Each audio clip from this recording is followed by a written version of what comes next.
మీరు వినయ్ వాళ్ళ girl friend కదా? అవును. ఎందుకు నడుచుకుంటూ వెళ్తున్నారు? పక్కనే మార్కెట్కి వెళ్ళాను, ఇల్లు దగ్గరే కదా అని నడుచుకుంటూ వెళ్తున్నా. దానికి నడుచుకుంటూ వెళ్లాల్సిన అవసరం ఏముంది దినా? నేను వదిలి పెడతాను కదా, రండి బండి ఎక్కండి. సరే.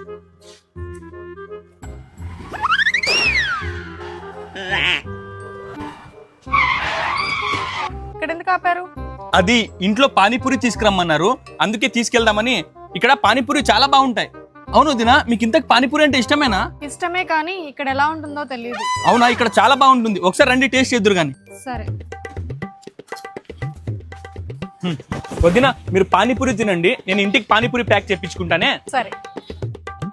త్వరగా ప్యాక్ చేయండి అన్న. వినయ్ గాడే ఫోన్ చేస్తున్నాడు. రే మావా, తొందరగా మన పానీపూరి షాప్ కాడికి వచ్చి. ఎందుకురా? వదిన కూడా ఇక్కడే ఉందిరా.